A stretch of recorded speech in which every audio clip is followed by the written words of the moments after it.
ante qualquer movimentação de comedimento da Justiça Eleitoral, Alexandre de Moraes vai agir por abrir frentes interventoras por um TSE interventor. Pode anotar. Não é previsão, é certeza. Alexandre de Moraes vai meter a mão no TSE. O Flávio, a meu ver, age bem. O Flávio, a meu ver, tem essas duas razões que são estratégicas. Olha o cabaré que virou isso aqui, gente. Se nós não fizermos maioria no Senado, de pessoas dispostas a colocar o Brasil de volta nos eixos, nos trilhos, nós não vamos conseguir resgatar esse país mais. Fala pessoal, sejam muito bem-vindos, o meu nome é Bruno, começando mais um giro de notícias, mas antes eu peço que você se inscreva no canal, deixe o seu like, compartilhe o vídeo e ajude esse conteúdo a chegar a mais pessoas. Bora para o vídeo!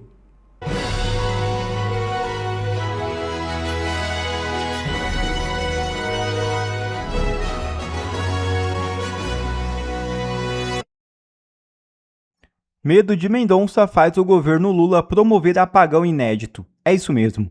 O governo federal simplesmente tirou do ar todos os registros que considera passíveis de serem interpretados como propaganda durante o período eleitoral. Um verdadeiro apagão realizado no dia 4 de julho. A medida inédita instruída pela Secretaria de Comunicação da Presidência da República e pela Advocacia Geral da União responde ao nome, André Mendonça. O ministro não determinou a exclusão dos conteúdos, entre eles cerca de 150 mil produções da agência e da TV Brasil. Mas o chefe da SECOM, Sidônio Palmeira, não quis dar sopa para o azar. Mendonça comanda as eleições deste ano ao lado de Cássio Nunes Marques, presidente do Tribunal Superior Eleitoral.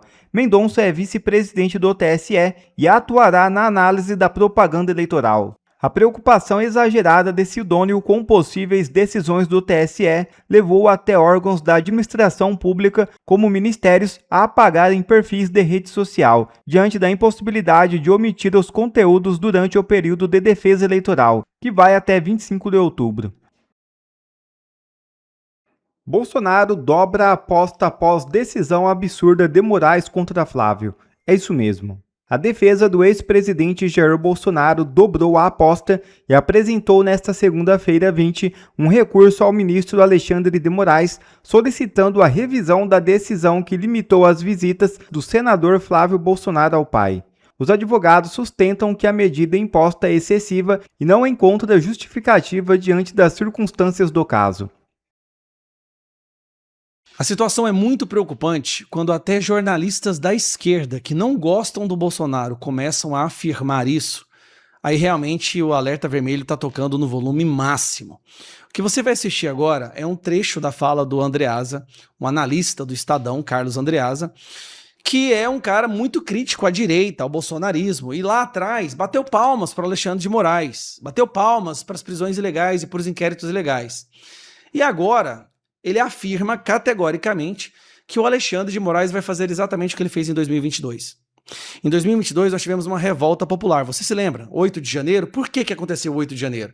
Porque a população percebeu que as eleições não foram equilibradas. Houve perseguição de um lado, houve buscas e apreensões, houve censura, houve a impossibilidade do Bolsonaro fazer sua campanha, tentaram destruir a campanha do Bolsonaro o tempo inteiro, e a sensação que o Brasil teve é que o Lula não venceu a eleição, mas ele foi escolhido por um ministro do STF, Alexandre de Moraes, que na época era presidente do TSE.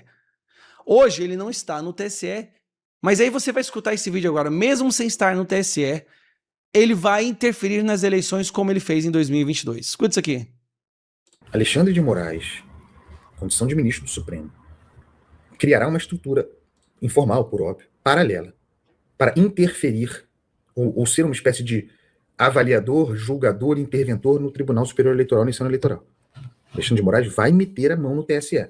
Ele presidiu o tribunal em 2022, o tribunal agiu como uma corte censora, e ele vai trabalhar pela manutenção ante qualquer movimentação. E olha que eu sou um grande crítico de Nunes Marques, não preciso nem falar, né?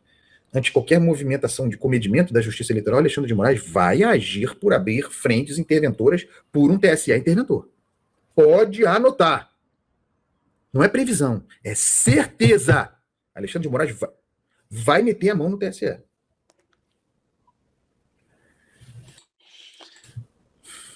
que ele está falando aqui? Traduzindo. Alexandre de Moraes vai trabalhar para impedir Flávio de ser eleito e da gente ter maioria no Senado. Quais são as evidências que nós temos até agora? Alexandre de Moraes marcou para o dia 28 agora o depoimento do Flávio Bolsonaro em relação à injúria e calúnia do Lula. Ele está chegando ao ponto onde ele pode transformar Flávio Bolsonaro em inelegível por ter criticado o Lula nas redes sociais. Olha que loucura a gente está vivendo. Eu acredito que o Alexandre de Moraes ainda vai mandar fazer mais buscas e apreensões nas próximas semanas, talvez nos próximos 2 meses, para tentar denegrir, destruir, ridicularizar a imagem dos principais candidatos ao Senado. Nada para esse cidadão. Ao impedir o Bolsonaro de falar através de cartas, de se comunicar com seus eleitores e com a base da direita no Brasil nesse período dos próximos 90 dias, ele está interferindo. Olha que loucura, gente. Alexandre de Moraes não está agindo porque ele ama a esquerda. É uma questão de sobrevivência. Flávio Bolsonaro eleito e maioria no Senado da direita acaba esse cabaré. Esses ministros vão pagar pelos seus crimes. Nós vamos ver aí impeachment, CPI da toga, investigações em cima do Banco Master, investigações verdadeiras, em cima do Banco Master, Vorcaro. Isso vai acabar com não só ele, mas talvez alguns outros ali, né? Dias Toffoli, Gilmar Mendes, Flávio Dino. Então eles vão fazer de tudo para impedir. E quem é, mais uma vez, o testa de ferro, a ponta da lança? O excelentíssimo ministro Alexandre de Moraes, que quer colocar o Flávio para depor, abriu um inquérito contra Flávio, né? Agora querem colocar o Alessandro Vieira inelegível porque ele indiciou o Alexandre de Moraes, Gilmar Mendes e Dias Toffoli, enquanto ele era o relator da CPI do crime organizado, e colocou esses 3 ministros como sendo os verdadeiros protetores do crime organizado no seu relatório. Não são palavras minhas, é no relatório do cara que participou da investigação, da comissão de investigação parlamentar da CPI do crime organizado. Agora, como ele não está no TSE, o Alexandre de Moraes vai simplesmente anular o TSE, que é onde as decisões eleitorais são feitas, e vai tentar tornar inelegível, prender ou destruir os principais nomes da direita no Brasil. E o Senado vai aceitar caladinho, porque a maioria ali, com exceção de uma minoria corajosa, mas a maioria é covarde, bunda mole. Até quando, gente? Até quando isso vai ficar assim? Para chegar ao ponto de um jornalista que odeia o Bolsonaro, que não gosta da direita, ter que falar isso aqui, ó. Qualquer movimentação de comedimento da Justiça Eleitoral, Alexandre de Moraes vai agir por abrir frentes interventoras por um TSE interventor. Pode anotar. Não é previsão, é certeza. Que Deus nos ajude nesse próximo período aí. Que Deus nos ajude nesse período eleitoral dos próximos 90 dias. Só porque, cara, é muita oração. O Brasil precisa, não é de eleição não, o Brasil precisa de um exorcismo, cara. De um exorcismo, é isso que a gente precisa. Flávio Bolsonaro dispensou a escolta da Polícia Federal durante a sua campanha para a presidência, que se inicia agora. Parte dos seus aliados e a imprensa, de uma forma geral, tem dito que isso é um erro, inclusive chamado o ato do Flávio de vaidade. Mas não é. Há uma razão estratégica, há duas razões estratégicas importantes por trás dessa decisão do Flávio, e a segunda, inclusive, deixa o Lula sem resposta. Eu vou te mostrar agora quais são essas 2 razões estratégicas. Bom, quem traz essa informação é a Malu Gaspar no Globo, dizendo que o Flávio recusou os agentes da Polícia Federal por não confiar na isenção da entidade sob o governo Lula. Diz o Flávio e diz todo mundo, inclusive eu, que a Polícia Federal, pelo menos na sua cúpula, está aparelhada pelo governo Lula. E aí o Flávio prefere, então, ficar sem nada? Não, ele prefere ficar com a Polícia Legislativa, que é vinculada ao Senado Federal, que fará a sua escolta durante a campanha e é quem é responsável por sua escolta desde 2019, ou seja, durante todo o seu curso enquanto senador. Ele não ficará, portanto, desamparado. Mas em relação especificamente à Polícia Federal, creio que ele tenha 2 razões estratégicas relevantes e que não devem fazer com que isso seja tido ou visto como um erro, muito menos como vaidade. O primeiro ponto é o seguinte: o Flávio diz, a Polícia Federal, na sua cúpula, está aparelhada, é verdade. Na sua base, ela pode até ser isenta, mas essa base tem mais o que fazer do que ficar escoltando o candidato. Tem que investigar o caso do INSS, tem que investigar o Master, tem que investigar o Lulinha. A Polícia Federal, isso mostra o Flávio, ela tem 458 agentes e 95 milhões de orçamento, mesmo assim informou-nos na semana passada que não consegue investigar adequadamente, por exemplo, o caso Master ou até mesmo o caso do INSS por faltar gente ou faltar recurso. Bom, se falta gente e falta recurso, não tem mesmo que escoltar candidato. Tem que ir atrás dos recursos ou atrás dos bandidos e não atrás de candidato. Essa é a primeira questão. Me parece estrategicamente que o Flávio faz um discurso muito importante, afia e mira na coisa certa ao fazer esse discurso de a Polícia Federal tem mais o que fazer na sua base e na sua cúpula está aparelhada pelo Lula. E a segunda razão é ainda mais importante e mais real. É possível que a mando de alguém da cúpula da Polícia Federal faça-se o seguinte: durante a campanha do Flávio, peguem ali, gravem alguma coisa, vazem para este, vazem para aquele, vazem para o Lula, sabe-se lá o que vai fazer, o que pode fazer, podem fazer esses agentes que estarão com ele. Portanto, meus caros, a gente tem que lembrar, a base pode até ser bolsonarista, a base da Polícia Federal, pode até mesmo ser isenta, pode não estar aparelhada, mas está ali a mando de alguém que está aparelhado, de uma cúpula que está aparelhada e a serviço do governo Lula, que será candidato à reeleição. Portanto, todo cuidado é mesmo pouco. É necessário que se pense na possibilidade de que a mando de alguém esses agentes pudessem gravar algo e vazar por aí. Isso, sem dúvida, seria desastroso, ruim e inadequado. O Flávio, a meu ver, age bem. O Flávio, a meu ver, tem essas duas razões que são estratégicas. A Polícia Legislativa, que já cuida dele há tantos anos, me parece ser suficiente para que cuide também dele durante a campanha presidencial. Não acho que é erro, não acho que é vaidade e acho que são duas razões importantes, estratégicas e adequadas as que ele escolheu para ficar com a Polícia Legislativa. Deixa aqui o seu comentário, eu vou pedir que você diga aí, você acha que ele agiu bem, agiu mal, foi estratégico ou foi um erro? O tarefeiro despachante garoto de recados do Alexandre de Moraes ataca novamente, dessa vez para proteger não só Alexandre de Moraes, mas toda a sua quadrilha. É dele mesmo que eu tô falando. Paulo Gonet, o procurador-geral da República. Não tô falando do Lindbergh Faria não, tá? Tô falando do Paulo Gonet. Gente, em abril desse ano aconteceu um dos fatos políticos mais absurdos da história do nosso país. Só que a gente tá vivendo num cabaré tão grotesco que a gente até esqueceu disso, mas eu vou te lembrar. Em abril desse ano, concluiu-se, terminou as investigações da CPI do crime organizado no Senado. O relator dessa CPI é o senador Alessandro Vieira.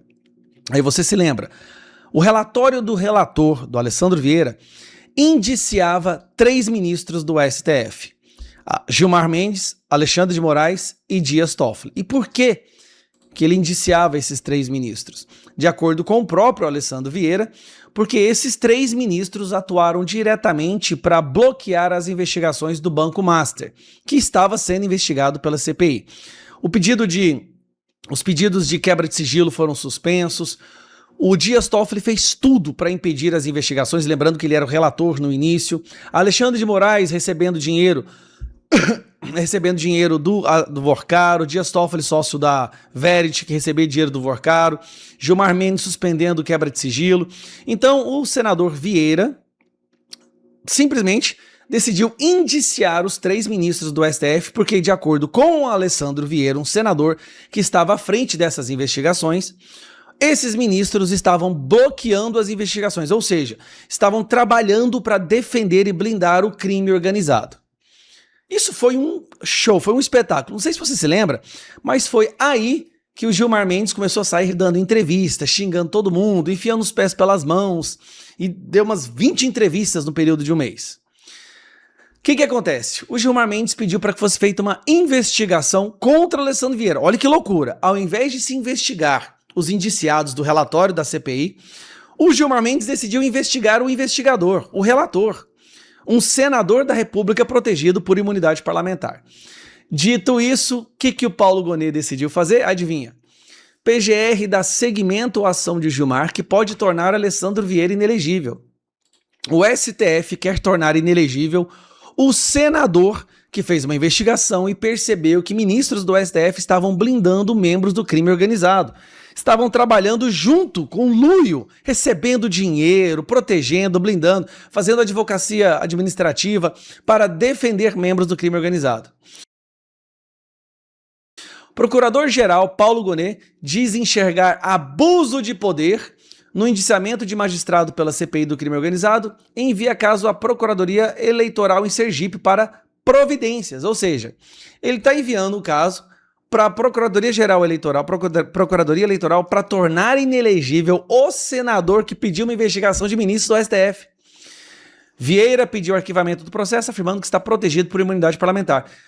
Preste atenção nisso. Agora quer dizer que um relator de uma CPI não pode mandar investigar ou indiciar pessoas, porque senão ele pode ficar inelegível. Esse é o cabaré que virou o Brasil agora. O Procurador-Geral da República, Paulo Gonet, decidiu enviar todo o dossiê feito contra o senador Alessandro Vieira, a partir da representação do ministro do STF, Gilmar Mendes, para análise da Procuradoria-Geral Eleitoral em Sergipe. No despacho, ele pede que o Procurador Eleitoral do Estado tome as providências em caso se fizerem necessárias. Olha que loucura! Qual é o crime do Alessandro Vieira? E olha que o Alessandro Vieira não é bolsonarista, não gosta do Bolsonaro, mas aparentemente é um dos poucos senadores que não é de direita que concorda que foi longe demais o que o STF está fazendo. Agora ele pode ficar inelegível. Esse é um recado que o STF está mandando. Ó, senadores, vocês que quiserem nos investigar ou fazer CPI contra nós vamos acabar com a vida de cada um de vocês. E o que o Alessandro Vieira colocou no relatório dele? A gente precisa lembrar disso. É tanta coisa que a gente esquece. Moraes recebendo dinheiro a esposa do Moraes recebendo dinheiro do Vorcaro, viagem no jatinho, mensagem de visualização única, Gilmar Mendes suspendendo quebra de sigilo. Gilmar Mendes suspendendo quebra de sigilo até do Lulinha, gente. Olha que loucura que virou isso aqui. A quebra de sigilo da Marit, que é a empresa que o Dias Toffoli é sócio oculto. O Gilmar Mendes suspendeu. O Dias Toffoli, que enquanto relator das investigações, trabalhou ativamente para bloquear tudo. E aí o Alessandro Vieira decidiu, sabiamente, na minha opinião, indiciar os ministros do STF. Resultado, agora ele pode ficar inelegível e pode até ser preso. Isso me lembra o caso do Tagliaferro, né? Que apresentou provas mostrando que havia um conluio para censurar e derrubar apoiadores do Bolsonaro em 2022, para impedir que o Bolsonaro fizesse campanha.